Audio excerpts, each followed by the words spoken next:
معاہدہ اسکندریہ کے بعد شیر کو اپنے لشکر کے ساتھ مصر سے شام واپس آ گئے اور شاہ یروشلم بھی اپنی فوج کو لے کر یروشلم واپس آ گیا، لیکن شاہ یروشلم کی اصل فوج کی واپسی کے باوجود بھی اس معاہدے کے برخلاف عیسائی افسر اور ان کے بہت سارے سپاہی مصر میں موجود رہے جو اہل مصر کو دھمکانے کے لیے کافی تھے۔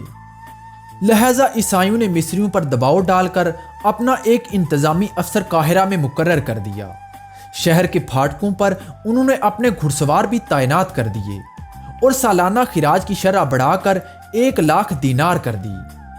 یہ تمام معاملات وہ فاطمی وزیر شاور کے ساتھ طے کر رہے تھے، جبکہ فاطمی خلیفہ آزد بے بس قیدی کی طرح فاطمی خلافت کی رسوائی کا تماشا دیکھ رہا تھا۔ معاہدہ اسکندریہ کو 1 سال گزر گیا اور گنتی کے چند عیسائی افسر اور سپاہی پورے مصر کو لاٹھی سے ہانک رہے تھے۔ اس 1 سال کے عرصے کے اندر عیسائی افسروں پر مصریوں کی بے بسی پوری طرح عیاں ہو چکی تھی، اور عیسائی یہ سوچ رہے تھے کہ اگر اس وقت مصر پر حملہ کر کے اسے فتح کر لیا جائے تو کوئی قابل ذکر مزاحمت نہیں ہوگی۔ چنانچہ انہوں نے شاہ یروشلم کو مصر پر حملے کی دعوت دی۔ اسکندریہ کے محاصرے کے بعد جب شاہ یروشلم اور شیرکو کی فوجیں مصر سے شام واپس آئیں تو اس وقت تک شاہ یروشلم یہ اندازہ کر چکا تھا کہ مصر کو فتح کرنا کوئی مشکل کام نہیں ہے، لیکن اپنی سرحدوں پر سلطان نور الدین زنگی کی بے پناہ قوت کی موجودگی میں وہ مصر پر حملہ کرنے میں ہچکچاہٹ محسوس کر رہا تھا۔ انہی دنوں شاہ یروشلم کی شادی قسطنطنیہ کے بادشاہ مینویل کی بھتیجی سے ہو گئی۔ مینویل نے اس کو مصر پر قبضہ کرنے کا مشورہ دیا اور حلف اٹھایا کہ اس مہم میں وہ فوج سے اور سامان حرب سے اس کی مدد کرے گا۔ جب شاہ یروشلم نے نور الدین زنگی کے خطرے کا عذر کیا تو مینویل نے اس کو سمجھایا کہ نور الدین زنگی کا سارا لشکر دریائے فرات کے شمالی علاقوں میں ہے اور اس کا لشکر شام میں بکھرا ہوا ہے۔ جب تک مصر یا تمہاری سلطنت کی طرف نور الدین زنگی توجہ دے گا تم مصر پر اپنا تسلط قائم کر چکے ہو گئے۔ لہٰذا مینویل کی ترغیب کاریگر ثابت ہوئی اور شاہ یروشلم نے 1168 عیسوی میں ایک زبردست فوج کے ساتھ مصر پر یلغار کر دی۔ صلیبی لشکر کی زد میں سب سے پہلے بلبیس کا بدقسمت شہر آیا۔ جب صلیبی لشکر نے بلبیس شہر کا محاصرہ کیا تو مصری فوج شہر کو صلیبیوں کے رحم و کرم پر چھوڑ کر وہاں سے قاہرہ بھاگ گئی۔ صلیبیوں نے شہر میں داخل ہو کر تمام مسلمانوں کو قتل کر دیا۔ بلبیس کے مسلمانوں کے قتل عام کی خبر جب قاہرہ شہر میں پہنچی تو وزیر شاور اور قاہرہ کے باشندے سمجھ گئے کہ اگر صلیبی قاہرہ پر بھی قابض ہو گئے تو ان کا انجام بھی اہل بلبیس سے مختلف نہیں ہوگا۔ چنانچہ انہوں نے قاہرہ شہر کے دروازے بند کر لیے اور پوری طاقت کے ساتھ شہر کے دفاع کی تیاریوں میں مصروف ہو گئے۔ قاہرہ کے قریب شہر فسطاط جسے حضرت عمر بن عاص رضی اللہ تعالیٰ عنہ نے آباد کیا تھا، اس کے دفاعی انتظامات مضبوط نہیں تھے اور صلیبی اسے بسہولت قبضہ استعمال کر سکتے تھے۔ اس خطرے کا تدارک کرنے کے لیے شاور نے اس شہر کو آگ لگا دی۔ اس سے اگلے دن ہی صلیبی بھی قاہرہ پہنچ گئے اور انہوں نے قاہرہ شہر کا محاصرہ کر لیا۔ جوں محاصرہ طول پکڑتا گیا، خلیفہ آزد اور اہل قاہرہ کے صبر کا پیمانہ لبریز ہوتا چلا گیا۔ فاطمی خلیفہ آزد یہ محسوس کر چکا تھا کہ یہ تمام مصیبتیں اس کے وزیر شاور ہی کی لائی ہوئی ہیں۔ علامہ ابن اسیر کے بیان کے مطابق فاطمی خلیفہ آزد نے اپنے وزیر شاور سے درپردہ سلطان نور الدین زنگی کو ایک دردناک خط لکھا، جس کے ساتھ ہی اس نے اپنی بیگمات کے نوچے ہوئے بال ایک سیاہ ماتمی کپڑے میں لپیٹ کر سلطان کی خدمت میں بھیجے اور سلطان نور الدین زنگی سے درخواست کی کہ وہ جلد سے جلد مصر کے مسلمانوں کی مدد کے لیے پہنچیں، ورنہ مصر میں اسلامی اقتدار دریائے نیل کی موجوں کا لقمہ بن جائے گا۔ دوسری طرف فاطمی وزیر شاور نے ہیلے اور تدبیر سے صلیبیوں کو قاہرہ سے ٹالنے کی کوشش کی۔ اس نے صلیبیوں کو 1,00,000 مصری دینار دینے کی پیشکش کی اور ساتھ ہی دبے الفاظ میں یہ دھمکی بھی دی کہ اگر وہ قاہرہ کا محاصرہ اٹھا کر واپس نہ گئے تو وہ قاہرہ کو ان کے حوالے کرنے کے بجائے سلطان نور الدین زنگی کو بلا بھیجے گا۔ شاہ یروشلم بھی قاہرہ کے اس طویل محاصرے سے تنگ آ چکا تھا، لہٰذا اس نے شاور کی پیشکش قبول کی اور مصر سے واپس یروشلم جانے کی تیاریاں کرنے لگا۔ علامہ ابن اسیر کے بیان کے مطابق تو فاطمی خلیفہ عاضد نے سلطان نور الدین زنگی کو خط لکھ کر مدد طلب کی تھی، لیکن اس کے برعکس عماد کاتب کا یہ بیان ہے کہ فاطمی وزیر شاور نے خود سلطان نور الدین زنگی کے پاس قاصد بھیج کر مدد طلب کی اور ایک دردناک خط میں لکھا کہ خدا کے لیے بلا تاخیر اہل مصر کی مدد کے لیے پہنچیں، ورنہ یہ ملک بھی صلیبیوں کے قبضے میں چلا جائے گا۔ اس خط پر اس نے خلیفہ عاضد کے بھی دستخط کروا لیے تھے، ورنہ اس سے پہلے تو وہ سیاسی اور ملکی امور میں خلیفہ کو پوچھتا تک نہیں تھا۔ کچھ دوسرے مصری امراء نے بھی شیرکو کو خطوط بھیجے تھے کہ وہ پھر مصر کی طرف توجہ دیں، کیونکہ عیسائیوں نے اہل مصر پر عرصہ حیات تنگ کر دیا ہے۔ جب یہ خط سلطان نور الدین زنگی کے پاس پہنچا تو سلطان بڑے متاثر ہوئے اور انہوں نے شیرکو کو جلد سے جلد مصر کے مسلمانوں کی مدد کے لیے جانے کا حکم دے دیا۔ اس مرتبہ سلطان نے اس مہم کے لیے پہلے سے 4 گنا لشکر، پیسہ اور سامان حرب کا انتظام کیا۔ شیرکو نے اپنے ساتھ جانے کے لیے 2000 سوار سلطان نور الدین زنگی کی فوج سے منتخب کیے اور 6000 ازمودہ کار ترکمانی جنگجو اس کے علاوہ اپنے لشکر میں شامل کیے۔ جب یہ لشکر حلب سے روانہ ہوا تو سلطان نور الدین زنگی نے 2 لاکھ دینار شیرکو کو اور 20-20 دینار دوسرے تمام مجاہدین کو بطور انعام عطا کیے اور خود اس لشکر کو رخصت کرنے کے لیے شہر سے باہر آئے۔ اس کے علاوہ سلطان نور الدین زنگی نے اپنے خاص امراء میں سے چند امراء کو اس مہم میں شیرکو کے ساتھ مصر کی طرف روانہ کیا۔ شیرکو اپنے لشکر کے ساتھ حلب سے روانہ ہوئے اور نہایت ہی تیزی سے منزلیں طے کرتے ہوئے قاہرہ پہنچ گئے۔ ان کے پہنچنے سے پہلے ہی صلیبی قاہرہ کا محاصرہ اٹھا کر یروشلم کی طرف کوچ کر چکے تھے۔ فاطمی وزیر شاور نے شیرکو کو مشورہ دیا کہ وہ صلیبیوں کا تعاقب کریں، لیکن شیرکو سمجھ گئے کہ اس بہانے سے شاور ان کو قاہرہ سے دور ہٹانا چاہتا ہے، لہٰذا شیرکو نے شاور کا مشورہ رد کر دیا اور اپنے لشکر کے ساتھ قاہرہ میں مقیم ہو گئے۔ شیرکو کے پہنچنے سے قاہرہ میں امن و امان کا دور دورہ ہو گیا اور وہاں کے باشندوں کے چہروں پر رونق آ گئی۔ جب شیرکو خلیفہ عاضد سے ملنے گئے تو اس نے بڑی محبت اور اخلاص کے ساتھ ان کا استقبال کیا اور ان پر اور ان کے لشکریوں پر انعامات کی بارش کر دی۔ ایک دوسری روایت کے مطابق خلیفہ خود رات کو شیرکو سے ملاقات کرنے کے لیے آیا۔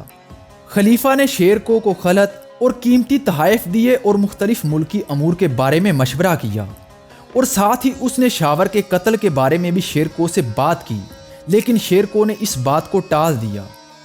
لیکن دوسری طرف فاطمی وزیر شاور شیرکو کو قتل کرنے کی ترغیبیں سوچ رہا تھا۔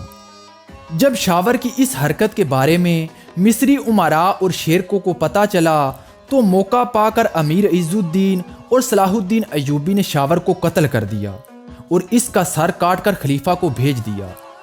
شاور کے قتل سے خلیفہ عاضد بڑا خوش ہوا، کیونکہ شاور تقریباً 7 سال تک اہل مصر کی قسمتوں سے کھیل رہا تھا۔ شاور کے قتل کے بعد خلیفہ عاضد نے شیرکو کو مصر کا وزیر اعظم مقرر کر دیا اور ان کو الملک المنصور کے خطاب سے سرفراز کیا۔ لیکن شیرکو صرف 2 ماہ ہی مصر کے وزیر اعظم رہے اور اس کے بعد ان کی وفات ہو گئی۔ شیرکو کی وفات کے بعد وزارت مصر کے بارے میں شامی امراء میں اختلاف پیدا ہو گیا۔ فاطمی خلیفہ عاضد صلاح الدین ایوبی کو مصر کا وزیر بنانا چاہتا تھا، لیکن امیر عین الدولہ بارکی، قطب الدین ینال مینجی، سیف الدین علی بن احمد حقاری اور شہاب الدین محمود ہارمی مصر کی وزارت کے دعوے دار تھے۔ اس کے علاوہ کچھ مصری امراء بھی وزارت کے امیدوار تھے، لیکن خلیفہ عاضد نے بغیر کسی تعامل کے صلاح الدین ایوبی کو مصر کا وزیر مقرر کر دیا۔ اس انتخاب کے وقت خلیفہ کے پیش نظر صلاح الدین ایوبی کی ذاتی قابلیت اور وجاہت کے علاوہ یہ حقیقت بھی تھی کہ صلاح الدین ایوبی کے پاس ذاتی فوج تو ہے نہیں، اور پھر کئی شامی امراء بھی اس کے مخالف ہیں۔ اس لیے فاطمی خلیفہ عاضد یہ سمجھ رہا تھا کہ صلاح الدین ہمیشہ اس کے تابع رہے گا۔ بہرحال خلیفہ نے صلاح الدین ایوبی کو وزارت دیتے وقت بیش قیمت خلط اور تحائف پیش کیے اور اپنے فرمان وزارت میں ان کی بے حد تعریف کی۔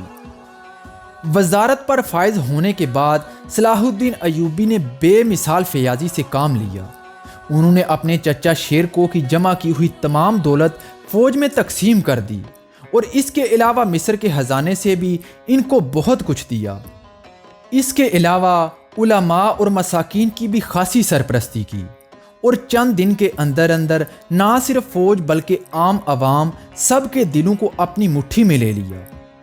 وزارت مصر پر بیٹھنے کے بعد صلاح الدین ایوبی کو سوڈانی حبشیوں کی بغاوت کا سامنا کرنا پڑا، لیکن صلاح الدین ایوبی نے ان کے خواجہ سرا سردار کو قتل کر کے ان کی بغاوت کو مکمل طور پر کچل کر رکھ دیا۔ صلاح الدین ایوبی کو ابھی مصر کا وزیر بنے ہوئے تھوڑا ہی عرصہ گزرا تھا کہ ان کو اچانک یہ اطلاع ملی کہ شاہ یروشلم نے دمیاط کی بندرگاہ کا محاصرہ کر لیا ہے اور ساتھ ہی شاہ یروشلم کی مدد کے لیے یورپ کا بحری بیڑا بھی آ رہا ہے۔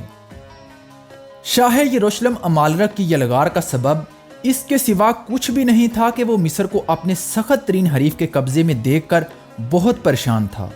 اس کے سامنے تو سلطان نور الدین زنگی کی افواج تھیں اور پشت پر مصر کا فاتح صلاح الدین ایوبی تھا۔ یہ صورتحال شام کی تمام عیسائی ریاستوں خصوصاً یروشلم کے لیے چکی کے دو پارٹوں کے بیچ میں آ جانے کے مترادف تھی۔ شاہ یروشلم کو یہ بھی خطرہ تھا کہ پہلے اس خطے کے مسلمانوں کی بحری طاقت نہ ہونے کے برابر تھی۔ ساحلی علاقے اور تمام بندرگاہیں عیسائیوں کے قبضے میں تھیں، مگر اب اسکندریہ اور دمیاط جیسی اہم بندرگاہوں پر سلطان صلاح الدین ایوبی کا قبضہ تھا۔ اب مسلمان کسی بھی وقت اپنے بحری بیڑے کے ذریعے شام کی عیسائی ریاستوں پر سمندر کے راستے بھی حملہ کر سکتے تھے اور ضرورت پڑنے پر یورپ سے عیسائی کمک کا راستہ بھی مسدود کر سکتے تھے۔ شاہ یروشلم حالات کے اس منظر نامے کو بڑے غور سے دیکھ رہا تھا۔ شاہ یروشلم نے چند ماہ پہلے ہی شیرکو کے وزیر مصر بننے پر قسطنطنیہ، سسلی اور اسپین کے عیسائی حکام کو خطوط لکھ کر نئے خطرات سے آگاہ کر دیا تھا اور انہیں احساس دلایا تھا کہ اگر وہ مدد کو نہ پہنچے تو ان کا مرکز یروشلم دوبارہ مسلمانوں کے ہاتھوں میں چلا جائے گا۔ شاہ یروشلم نے خطوط کے علاوہ اپنے پادریوں اور راہبوں کے کئی وفود یورپ کے مختلف ملکوں میں بھیجے تھے اور شاہان نے یورپ کو مصر پر حملے کے لیے اکسایا تھا۔ سلطان صلاح الدین ایوبی کے وزیر مصر بننے کے بعد یہ سلسلہ اور زیادہ تیز ہو گیا۔ نتیجہ یہ نکلا کہ یورپ کے حکمران بیت المقدس کی حفاظت کے نام پر شاہ یروشلم کے ساتھ مل کر مصر پر حملے کی تیاری کرنے لگے۔ اس مقصد کے لیے مصر کی بندرگاہ دمیاط کو پہلے ہدف کے طور پر چنا گیا۔ طے یہ پایا کہ شاہ یروشلم اپنی افواج لے کر نہایت ہی خاموشی سے دمیاط کے ساحل پر پہنچے گا اور وہاں یورپی بیڑے کا انتظار کرے گا۔ یورپی بیڑے کے پہنچنے کے بعد دونوں فوجیں مل کر شہر دمیاط پر حملہ کریں گی۔ سفر 565 ہجری بمطابق اکتوبر 1169 عیسوی میں شاہ یروشلم اپنی افواج کے ساتھ دمیاط کے ساحل پر پہنچ چکا تھا۔ فسیلے شہر اور ساحل سمندر کے درمیان کھلی جگہ پر پڑاؤ ڈال کر وہ یورپی فوج کا انتظار کرنے لگا۔ یورپی بیڑا جو 220 جہازوں پر مشتمل تھا، موسم کی خرابی اور مخالف ہواؤں کے باعث مقررہ وقت سے 3 دن بعد دمیاط پہنچا اور کھلے سمندر میں خاصی دور ٹھہر گیا، کیونکہ دمیاط کی حفاظت کے لیے سمندر میں لوہے کی ایک نہایت ہی مضبوط زنجیر لگی ہوئی تھی۔ بہرحال شاہ یروشلم نے دمیاط کا محاصرہ کر لیا۔ دمیاط نہایت ہی اہم بندرگاہ تھی۔ دریائے نیل اسی جگہ بحیرہ روم میں گرتا تھا اور دمیاط پر قابض فوج دریائے نیل کے راستے قاہرہ سمیت مصر کے ہر شہر تک یلغار کر سکتی تھی۔ اس لیے اس پر عیسائیوں کا حملہ ایک غیر معمولی خطرہ تھا۔ جب صلاح الدین ایوبی کو عیسائیوں کے اس حملے کے بارے میں علم ہوا تو انہوں نے سب سے پہلے تو خلیفہ آزد کو اس خطرے سے آگاہ کر کے فوج کے نظم و نسق اور دمیاط کی مدافعت کے لیے خطیر اخراجات طلب کیے۔ خلیفہ آزد نے نہایت ہی فیاضی کا مظاہرہ کرتے ہوئے 10 لاکھ اشرمیوں کی بھاری رقم خزانے سے دلوائی اور اس کے علاوہ کپڑوں، کھانے پینے کے سامان اور دیگر اجناس کا الگ سے انتظام کیا۔ سلطان صلاح الدین ایوبی نے خلیفہ آزد کی سخاوت کی اس موقع پر بہت تعریف کی۔ سیاسی رکابت اور مذہبی اختلاف کے باوجود مدتوں بعد کسی موقع پر سلطان صلاح الدین ایوبی نے فاطمیوں کے اس آخری خلیفہ کے بارے میں کہا کہ میں نے خلیفہ آزد سے بڑھ کر کوئی سخی آدمی نہیں دیکھا۔ صلاح الدین ایوبی کے لیے سب سے بڑا مسئلہ تو یہ تھا کہ وہ قاہرہ کو چھوڑ کر دمیاط کی حفاظت کے لیے نہیں جا سکتے تھے، کیونکہ قاہرہ میں فاطمی امراء سمیت کئی سیاسی مخالفین ان کے اقتدار کے خلاف اندرونی طور پر سازشوں میں مصروف تھے۔ اگر صلاح الدین ایوبی قاہرہ کے حالات سے مطمئن ہوتے تو وہ اسی وقت اپنی فوج کے ساتھ دمیاط کو بچانے کے لیے کوچ کر جاتے، مگر جانے کی صورت میں خطرہ تھا کہ قاہرہ میں بغاوت کھڑی ہو جائے گی۔ ان حالات کے پیش نظر صلاح الدین ایوبی نے دو کام کیے۔ انہوں نے سب سے پہلے تو فوج کو اپنے ماموں شہاب الدین اور اپنے بھتیجے تقی الدین اور امیر بہاؤالدین جیسے تجربہ کار سرداروں کی قیادت میں ہر قسم کے سامان رسد کے ساتھ دریائے نیل کے راستے دمیاط کی طرف روانہ کیا۔ دمیاط کی فصیل کا ایک حصہ دریائے نیل کی جانب تھا، جو ابھی تک عیسائیوں کے محاصرے سے محفوظ تھا۔ صلاح الدین ایوبی نے ان افواج کو یہ ہدایت کی تھی کہ شہر میں خوراک اور رسد کی کمی کو پورا کیا جائے اور مقامی فوج کے ساتھ مل کر عیسائیوں کا بھرپور مقابلہ کیا جائے۔ دوسری طرف انہوں نے سلطان نور الدین زنگی کو مدد کے لیے خط لکھا۔ سلطان نور الدین زنگی کو جب یہ پیغام ملا تو انہوں نے یکے بعد دیگر کئی فوجیں مصر کی طرف روانہ کیں تاکہ وہ عیسائیوں کے مقابلے میں مسلمانوں کی مدد کر سکیں، اور ساتھ ہی سلطان نور الدین زنگی نے خود اپنی فوج کے منتخب دستوں کے ساتھ شام کے عیسائی مقبوضات پر چھاپے مارنا شروع کر دیے، چونکہ شام کے بیشتر عیسائی دمیاط پر حملے کے لیے جا چکے تھے۔ اس لیے سلطان نور الدین زنگی کے ان چھاپوں سے عیسائی مقبوضات میں کھلبلی مچ گئی اور وہاں کے لوگ شاہ یروشلم کو دمیاط کا محاصرہ چھوڑ کر اپنے علاقوں کی حفاظت کے لیے واپس بلانے لگے۔ ادھر دمیاط میں صلاح الدین ایوبی کا نائب شمس الدین خواص بڑی دلیری کے ساتھ شہر کا دفاع کر رہا تھا۔ بعد میں اسے ان فوجوں کی کمک بھی مل گئی جو قاہرہ سے دمیاط کی طرف روانہ ہوئی تھیں۔ اس امدادی فوج کے پہنچنے کے بعد محصور مسلمانوں کی ہمت بڑھ گئی تھی اور انہوں نے بھرپور جوابی حملے شروع کر دیے تھے۔ شاہ یروشلم کو محاصرہ کیے ہوئے دوسرا مہینہ شروع ہو گیا تھا۔ وہ یورپی بحری بیڑے سے خاطر خواہ فائدہ نہیں اٹھا سکتا تھا، جو ابھی تک ساحل سے دور ہی لنگر انداز تھا۔ اس کے برعکس محصور مسلمانوں نے بحری بیڑے پر حملہ کر کے ان کے کئی جہاز بھی جلا ڈالے تھے۔ شاہ یروشلم کی قیادت میں جو فوجیں منجنیقوں کے ساتھ قلعے کے دروازے توڑنے کی کوشش کر رہی تھیں، مسلمانوں نے اس پر جوابی حملہ کر کے ان کی منجنیقوں کو تباہ کر دیا اور ان کو پیچھے ہٹنے پر مجبور کر دیا۔ محاصرے کے 40 دن پورے ہونے پر حملہ آور فوج خوراک اور رسد کی کمی کا شکار ہو چکی تھی۔ شاہ یروشلم کی فوج اور بحری بیڑے پر موجود یورپی سپاہی بھوک سے مرنے لگے تھے، جبکہ دمیاط کے محصورین کو خوراک اور رسد کے نئے ذخائر مل چکے تھے۔ یورپی سپاہیوں کو یقین تھا کہ شاہ یروشلم طے شدہ معاہدے کے مطابق ان کی خوراک اور رسد کے سارے اخراجات برداشت کرے گا، مگر شاہ یروشلم اب اپنی بے بسی ظاہر کر کے خود کو ہر ذمہ داری سے بری قرار دے رہا تھا۔ اس سے یورپی افواج سخت بد دل ہو گئیں۔ ادھر شاہ یروشلم بھی یورپی سپاہیوں کو شک کی نظر سے دیکھ رہا تھا۔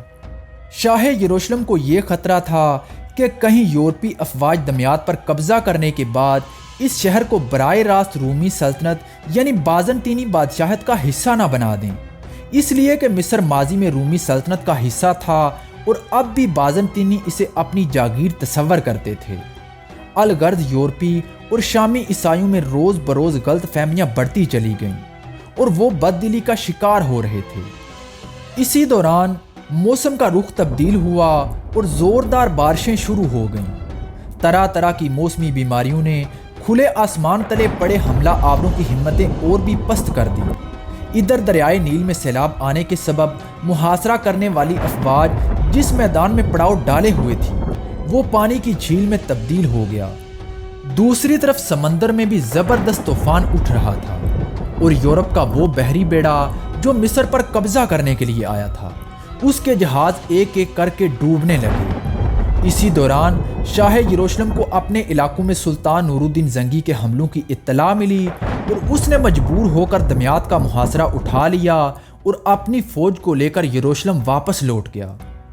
جنگ کے انجام کے بارے میں علامہ ابن اسیر لکھتے ہیں کہ عیسائی ناکام واپس شام لوٹ گئے، انہیں کچھ بھی ہاتھ نہ لگا۔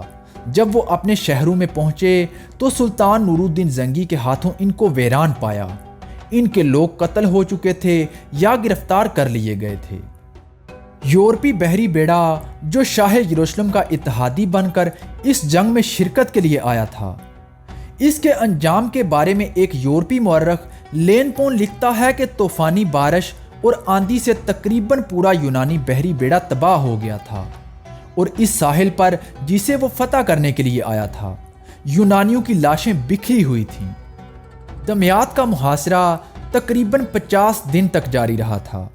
ربیع الاول 565 ہجری بمطابق دسمبر 1169 عیسوی میں انجام کو پہنچنے والے اس محاصرے کے بعد تقریباً 1 سال تک مصر میں کوئی بھی لڑائی نہیں ہوئی، جس کی بڑی وجہ یہ تھی کہ 1170 عیسوی کو شام میں ایک بڑا ہولناک زلزلہ آیا جس سے شام کے اکثر شہر متاثر ہوئے۔ حلب، بلبک اور حمص جیسے بڑے بڑے شہروں میں ان گنت مکانات ملبے کا ڈھیر بن گئے۔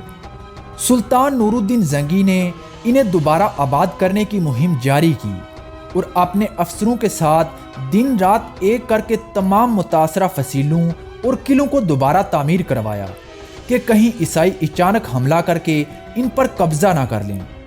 دوسری طرف عیسائی مقبوضات بھی اسی طرح اس زلزلے کا شکار ہوئے تھے اور ان کے بھی بہت سارے شہر خاک کا ڈھیر بن گئے تھے۔